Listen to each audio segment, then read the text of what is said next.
I am focusing in this talk on early years education and education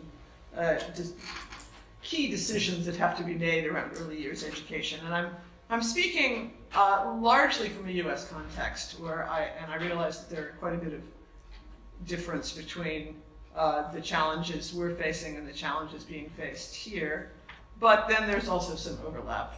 And I think the recurrent task in early childhood is this task of defining quality and the tensions between how much communalism and how much personalization, how much teacher-directed, how much child-directed. And what are the desired outcomes of early childhood, of early years education?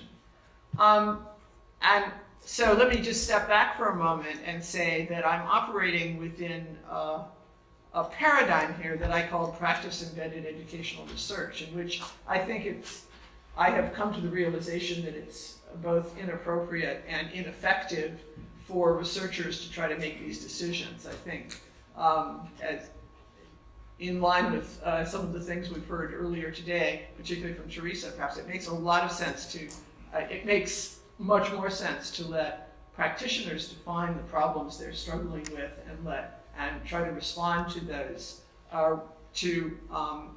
in rigorous research-guided ways, because in fact translating research into practice is largely ineffective and frustrating. So, but if we're going to define desired outcomes for early years education, then we have to go talk to the parents and the teachers, the adults in those settings, and figure out what it is they want. And there's a huge variation in what it is they want. I mean, some really do want preparation for academic success. Some really do want happy children who may not have learned very much. Some may want kids outside all the time, and some may want kids inside all the time in a kind of a metaphorical sense.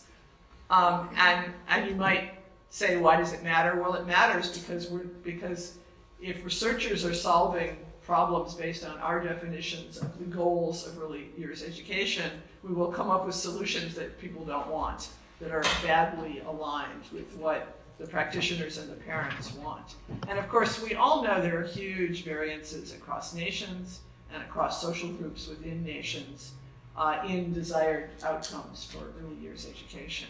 So this is another dimension, I guess you could argue, of personalization, which is kind of personalization at the group level, at the level of accommodation of familial and cultural and ethnic and national differences. So in Norway, it's clear that the early years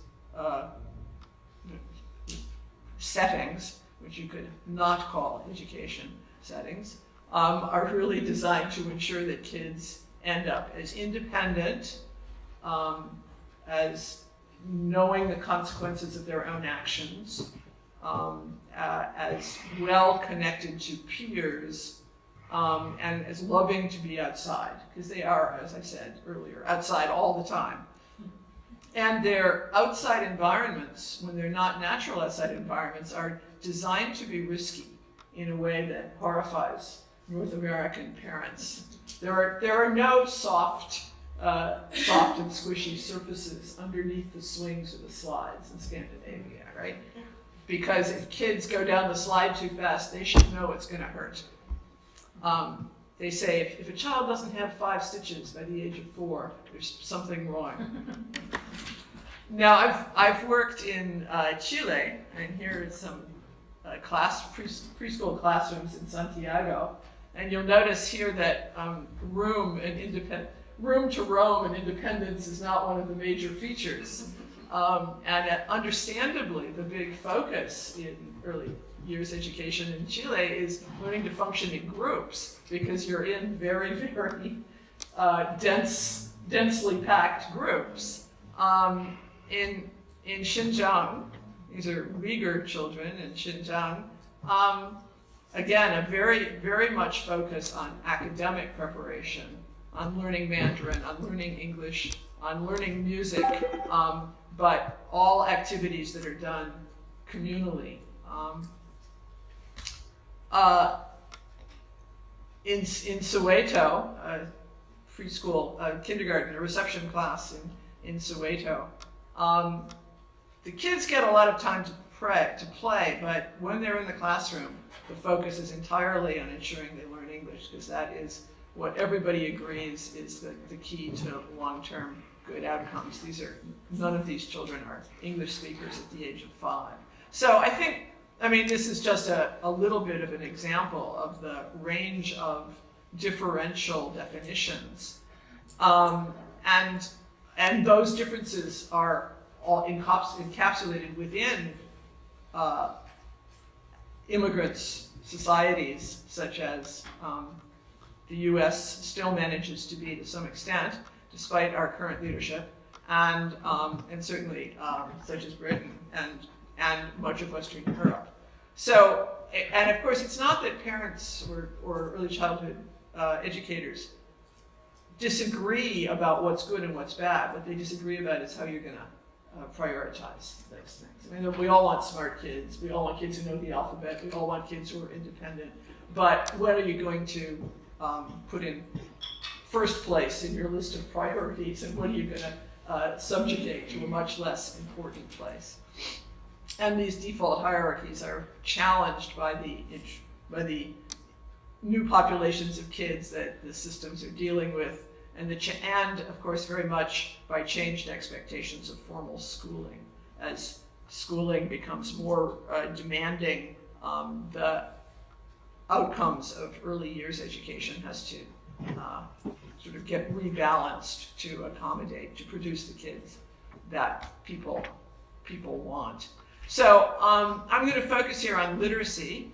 I would argue that the big challenge of early years education is procedures to ensure access to rich language and literacy experiences for all kids, especially those most at risk of academic failure.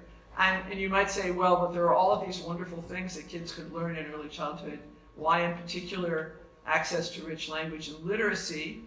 Well, because literacy is both more important ultimately in predicting long-term academic outcomes, and it is less susceptible to later interventions and instructional corrections.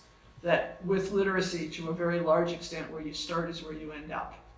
And big scale interventions or instructional programs don't really move kids. They move kids up the curve, but they don't move kids to different places in academic rankings very effectively. That's not, I think, because they couldn't, but just with what we know right now, we're not doing a very good job of that. And I think that's in contrast to math, but I'm going to go quickly over that because there might be some math lovers here who don't. But the data I would present in support of that is data from 20 years, 30, 40 years of outcomes, academic outcomes in the US during periods when there's been a lot of focus on improving inputs to literacy outcomes. Those are the solid lines. And rather little focus on improving inputs to math outcomes. Those are the dotted lines. And yet you notice paradoxically that math scores have gotten a lot better, and literacy scores have remained quite flat. A little bump here for the youngest kids, the 4th graders, but no bump whatsoever for the older kids. At the same time, just so you know that there's a little bit of good news in all of this, racial gaps in literacy outcomes have dropped. That's the dotted line. They haven't gone to 0, but they've become much less severe over the last 30 years. But SES gaps have gotten a lot better, and that's really what we need to focus on, ensuring that early years education prevents those gaps from developing.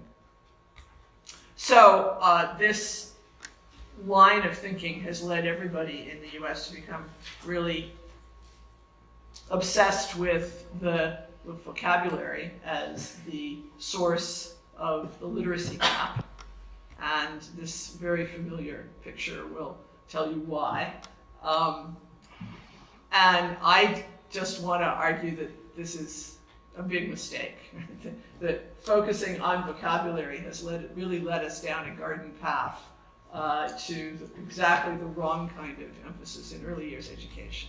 Because it isn't just vocabulary that differentiates the kids on that rapidly increasing trajectory from the kids on the more slowly increasing trajectory. Vocabulary is like the thermometer. It's not the disease, it's the thermometer. It's an index of what kids know, but it's really all of these differential forms of access to sources of knowledge. And I want to propose that we should really switch finger for ground here and start to think about the vocabulary, the 30 million word gap, right? There are three major projects in the US focused on shrinking the 30 million word gap. I would like to argue that we should start to rethink it as a knowledge gap and approach it as a knowledge gap and recognize that it's not just that the kids who end up acquiring vocabulary faster are taught to more, but that their homes are characterized by much richer ownership and use of books, time being read to dinner table conversations, trips to museums and zoos and beaches and mountains and places where you talk about things, accumulated opportunities of various sorts to accumulate knowledge. And very importantly, opportunities to get their questions responded to. So I remind you, I'm sure people know about this because it's quite an old study, but this 2007 study by Michelle Chouinard, in which she analyzed 4 parent-child dyads, conversations over several months from the time the kids were 1.5, a little under 1.5 to the time they were almost 4. Is that what that sounds? At almost 5, 5.5. And she had very simply counted the numbers of information-seeking questions in the kids' interactions with their parents. And you'll see there that the kids ask questions, something like 60 to 75% of those questions are information-seeking questions. In other words, kids are incredibly curious. There are approximately 75 to 150 such questions per hour during the periods when moms or dads and kids are together. Most of them information seeking, and as you see over here, most of them actually answered. And if they're not answered, guess what? Kids repeat them. Suggesting that they really want to know the answer. They don't repeat questions to which they get satisfactory answers. They only repeat questions to which they don't get satisfactory answers. So if you kind of do the math here, say 100 questions per hour, that's toward the low end. Say 3 hours a day, maybe interacting with your mom or dad, breakfast, driving to the daycare center, having dinner, having a bath, getting put to bed, 365 days a year for 4 years, 390,000 opportunities to ask a question that's likely to get answered, to acquire knowledge and to acquire confirmation of the fact that you have the right to be curious about things, that your questions are worthy of attention. Before they can enter kindergarten, at least if the questions get answered, and indeed in middle class families mostly they do, although in working class families there recent work by Kathleen Corriveau suggests they're less likely to. But I think this experience is the experience that leads to kids becoming autonomous knowledge seekers and capable of picking out the books they want to read and finding what they want to learn from those books. This was just basically an excuse to put in a picture of my granddaughter. So then the question is, and this is where the personalization versus communalism comes in, what do kids ask about?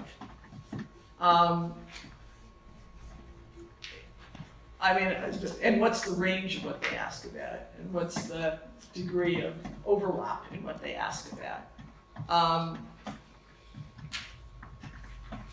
And how do we ensure that more of those 390,000 questions are both focused on things that are really important and responded to?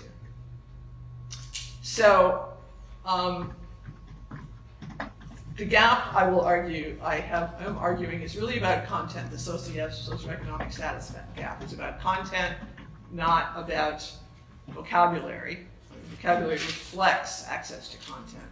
But quality in acquiring input doesn't just mean lots of words and diverse vocabulary. It means semantically, conceptually enriched opportunities to build webs of knowledge.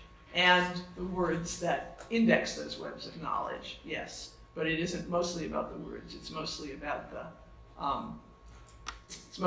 content. So how do we intensify access to content? Well, in early years settings, well, I will argue that there are 3 levers, potential levers.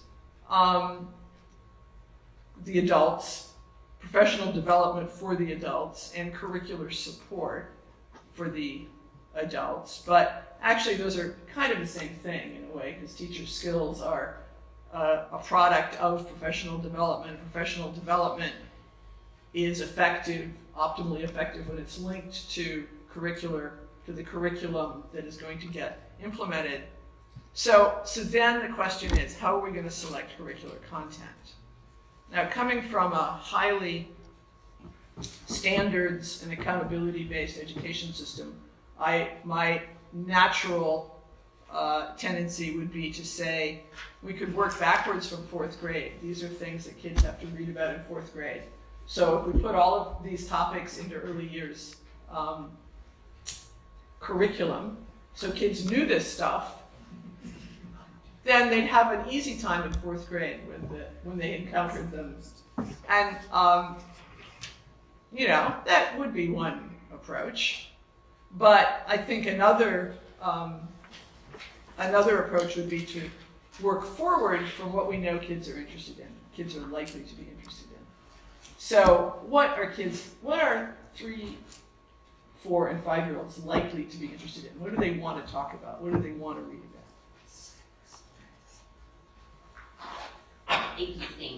Icky things, bugs and creepy crawlies.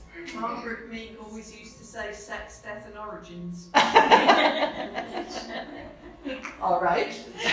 Transport, machinery. Machinery, transport, trucks and Dinosaurs. animals, princesses, magic, superheroes, very recurrent topics. And topics that are touched upon in early years, in the books that are in any of those classroom libraries, for example, but not richly probed in many cases, at least in U.S. classrooms. So, you might read a book about a dinosaur, but then you go on and read a book about a pumpkin, and then you go on and read a book about a pizza, and then as opposed to thinking of these as organizing principles for curricular units that are not personalized, but they are selected for likely relevance, for potential to engage, because we know this is the kind of thing that kids can reasonably get engaged in. And then I would argue that precisely this list can get mapped onto adult disciplines. right? I mean, you can learn a lot about paleontology from books about dinosaurs. You can learn a lot about political science from stories about superheroes. You can learn a lot about linguistics from rhymes and writing systems. You can learn a lot about biology from talking about bugs and creepy crawlies. In fact, I give as one example, E.O. Wilson, right, who spent his childhood crawling around his backyard collecting bugs with at least the collaboration of his mother. I mean, the permission of his mother, if not the strong endorsement of his mother. If you read his autobiography if you haven't, because it's a really wonderful example of how a child's strong interest in a topic developed into accumulated knowledge about that topic that led to extreme expertise in the topic. I forget how many hundred ant species he's identified. So maybe I should just stop there, because I think we've sort of I think that the basic point as related to this the topic of this conference is that there are ways to create communal experiences for young kids in early years settings that are richly supported by access to books, but they're not perfectly personalized. They're just anticipatorily aligned to likely child interests. And doing a really good job of this is not something that teachers can do by themselves, that adults can do by themselves. We need to provide them the tools to enable them to do this. If you're going to have a truly serious curriculum in dinosaurs and paleontology, it would take 6 weeks. It would take 40 books. It would take a lot of teacher knowledge to support it.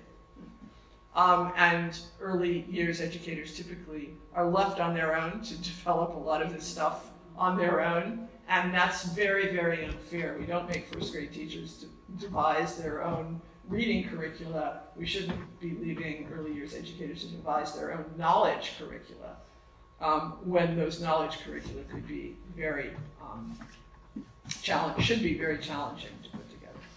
So design help is needed to them, and that's where I would argue we could be making really important contributions to shrinking the SES gaps, the racial gaps, the ethnic gaps that we see showing up, not necessarily in first year or second year of school, but certainly in the later years of school, when the consequences of not having equivalent access to all that background knowledge really start to influence literacy outcomes. Thank you.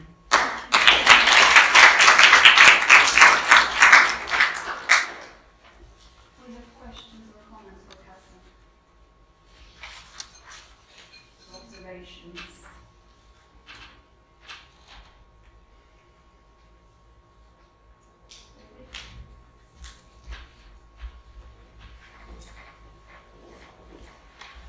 Thank you. I was just wondering, I mean, the issue about vocabulary and knowledge is challenging some of my thoughts, but in the first, say, 12 months, I still clinging on to the thought that vocabulary is important, because that is one of the big knowledge bases, and more to support vocabulary development at that time, then maybe that would institute more change later on. No, very good point. I mean, of course, for a 12-month-old, language is single words. And if you know more of them, you're more advanced. And I totally take that point. For the 1-year-old, the amount of language that has been heard is a pretty good predictor.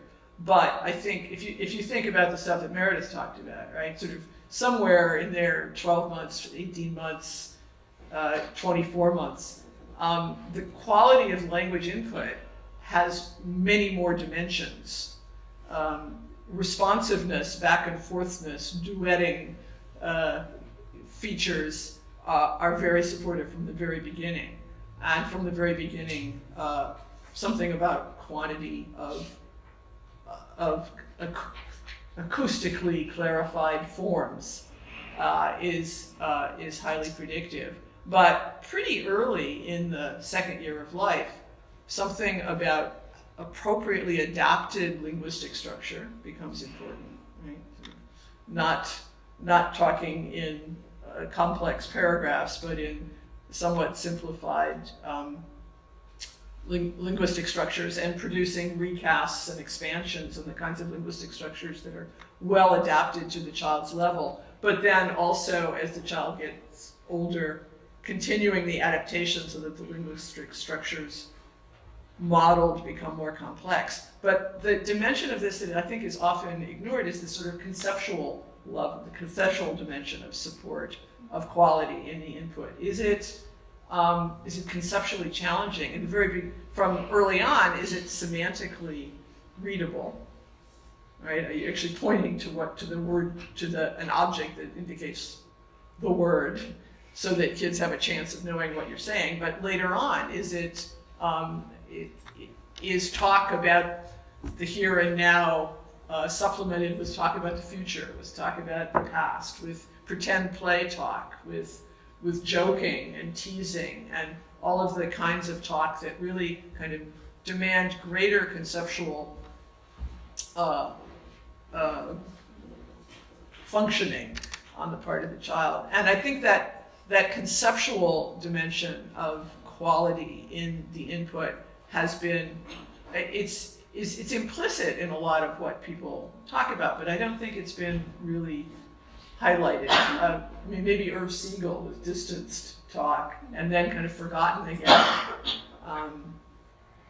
And yet, book reading is the perfect place for pushing the conceptual demand. So I say conceptually challenging talk is one of the very key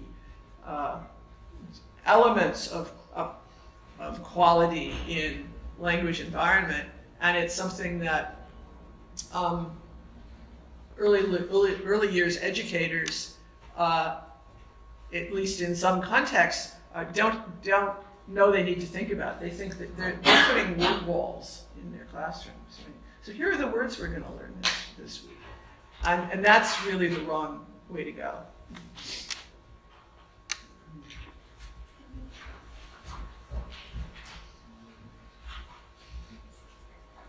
Do you think that alternative preschool curricula like Montessori, Steiner might have anything interesting to add to this debate? Well, I suppose they do. You know more about Montessori than I do, so tell me what you think.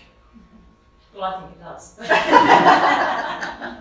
But then I'm biased, so I was wondering from somebody non-biased. I mean, sort of the core knowledge curriculum, to the extent that it's viewed as adaptable and not totally prescribed, I think does a very good job of this. Yes, I think back to my own days in the Montessori classroom, one of the things that's very important is that we teach children the proper names of things. So something isn't just a bird, it's a robin or a seagull or a blackbird or something like that. So there is that, which obviously links to the concepts as well. If you're talking about robins and blackbirds, then you're going to be thinking about differences between them, how are they features different? and Yeah. Right, and so that's one dimension where the words are important to support the sort of conceptual analysis. Yeah, they're an invitation to create categories in that sense.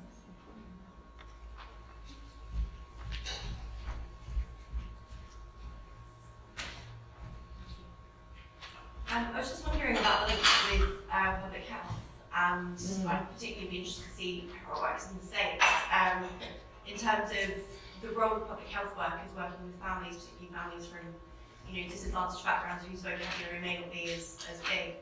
in terms of that really, really early intervention before they're going into early years settings. What role you see, or does anyone see, of the public health worker in educating families in developing that vocabulary and speaking? So we run programs now, work at National Literacy Trust, and we do the annual Talk to Your Baby conference, which is all about early years communication. And one thing that always comes up is this question of beyond the classroom and into that public health space. What's the responsibility there? Just be interested to get your thoughts on that. Well, two lines of commentary. First of all, it is slightly discouraging to me that interventions via the health system seem to be much more effective than interventions via the education system, right? I mean, visiting nurse program in the US, or Reach Out and Read, where book reading is prescribed by MDs at well-child visits, are really have a lot of penetration compared to your daycare teacher saying, you should read it to your child tonight, right? Because they just don't have the credibility. But the other thing I would say is, and in fact, a couple of these programs in the States that are sort of taking on the 30 million word gap are kind of medical, directed by, from public health medical perspective. But I just think talk to your baby is not very helpful advice, right? Just the name of the conference. Isn't it? I understand, but it is in the States it's talk Providence, right? So Providence is going to talk, right? Or talk back Denver, I think it's called. Sort of city-based efforts to social message around talk more to your kid. And I would just much rather, if I were going to spend time on a social messaging delivered by credible, message givers, I'd rather have it be something like, take your child on a walk in the park and talk about what stage the trees are in. Right? Thank you. Look at the leaves. Are the leaves coming out? Are the leaves falling? Are the leaves green? Are the leaves red? Right? I mean, so give them something to talk about rather than just talk more. And I think that's likely to undercut the kind of recidivism that Meredith was talking about too, because as the kids actually develop more knowledge, then they elicit more talk. Whereas it's very hard just to talk without something to talk about. Any other questions? One more from all of you. Do you mind, Mother? Sorry, just one more. Mine's a comment, really, because I think where you got to at the end of your talk was reminded me terribly of Suzanne Isaacs and the provision that she provided in her home, in the house, where she just got masses of different materials or resources to stimulate and answer children's questions. Mm-hmm. Does that ring true with what you're saying? Well, it does,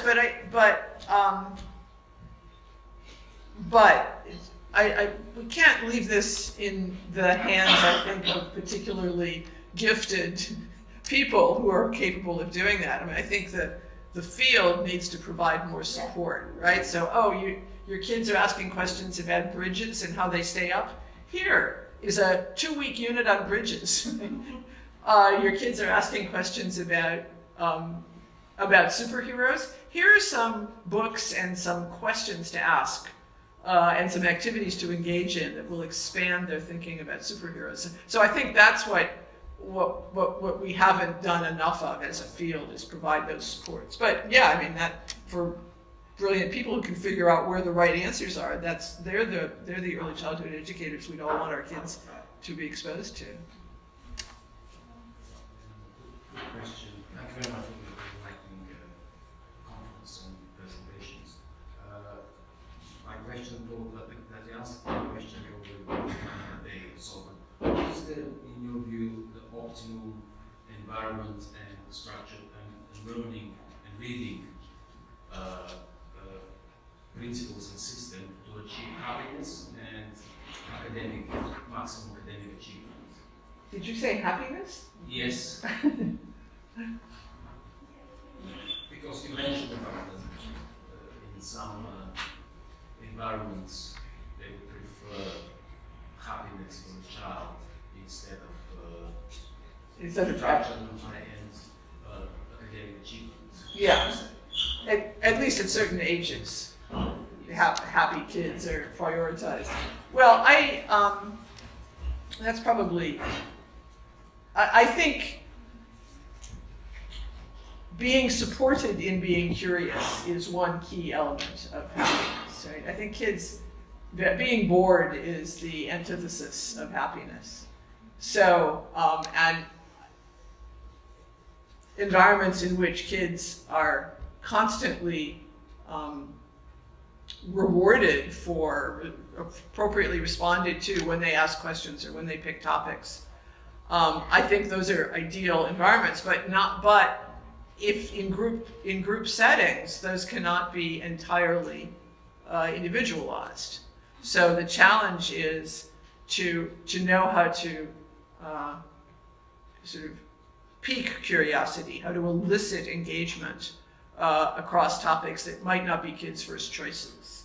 And you know, little kids, they're not going to say, I refuse to learn about that very frequently. They're most likely to be easily recruited into generally engaging activities. But you can see already among 3-year-olds, you can see pretty strong preferences. There are the kids who really want to focus on building train tracks and running trains along them, and other kids who want to focus on being in the homemaking corner. And I think they ought to have enough free time to do both of those things, but at the same time have shared and communal domains in which they're engaged in serious learning, in the foundational learning that is going to be really useful in the long run. I'm not quite sure whether I'm supposed to hit people with this instrument here, or whether it relays any sound beyond myself. It does, absolutely. Thank you. I wonder if you have any reflections on the extent of and the depth of the engagement with the outside musical culture, if one can call it that, amongst people of the age we've been speaking, and what goes on in the classroom. The outside musical culture, you mean something beyond? Well, you can start singing to small children, London Bridge is falling down, and then sooner or later that's finished and something else replaces it. And what's the story there? I'm going to have to deflect that question to somebody who knows.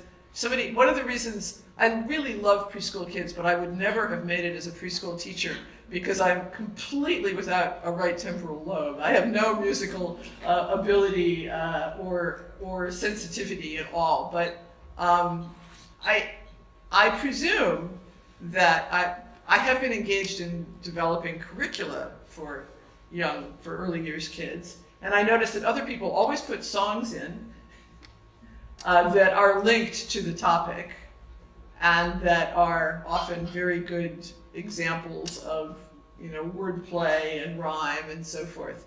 But getting beyond. Let me say, I think music is one of those domains as well where we want to walk the line between personalisation, sort of songs that respond to individual interests, and community. So this is one of the domains in which if we all sing the same songs, we're really members of the same community, right? And that's a very important thing for young kids to achieve, that recognition of the familiar stories, the familiar rhymes, the familiar songs, because it's a form of identity and identification with a group. And so personal identity and group identity need not be in conflict here. Any other questions? Okay, so I'll just conclude with one final slide, but can we turn back again, please?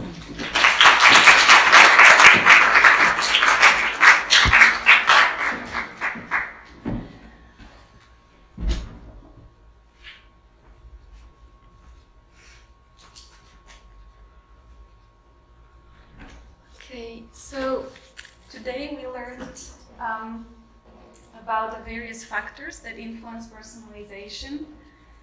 The impact of the personal data economy is a new addition to early childhood studies, but we know well that non-digital personalization techniques have been used in child-centered education for centuries. So this is going back to Gemma's point about Vygotsky's zone of proximal development and the fourth quadrant that we should be aiming for in education, as Neil Mercer and Karen Littleton have been advocating for many decades now.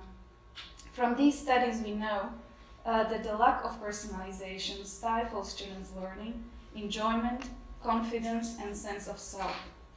Moderate personalization motivates children's engagement and empowers them to create new content. Extreme personalization, however, veers heavily into self-centeredness and in-group bias.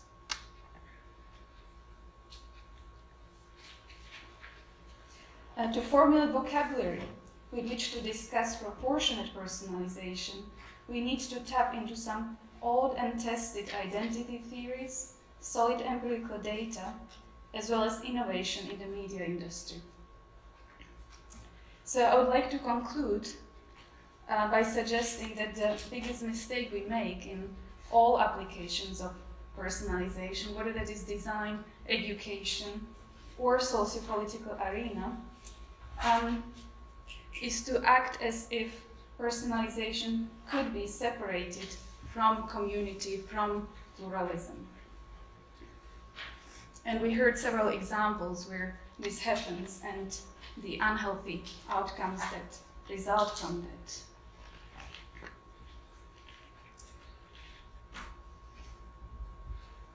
Instead, we should be aiming for asking the questions that encourage personalized pluralism, and in this paradigm, we can nurture what Richard Brink described as dispositions.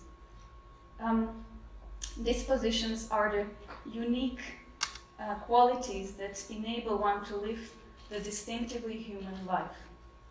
Such balanced dispositions build on traditional literacy models and correspond to the aspirations of the 21st century global learners. So I conclude with some questions for all of us to take away, and it is my hope that today enabled you to ask some questions and perhaps answer them in your own context. Many thanks for coming, and if you wish to stay and have a chat, there's some fresh coffee in the back. Thank you.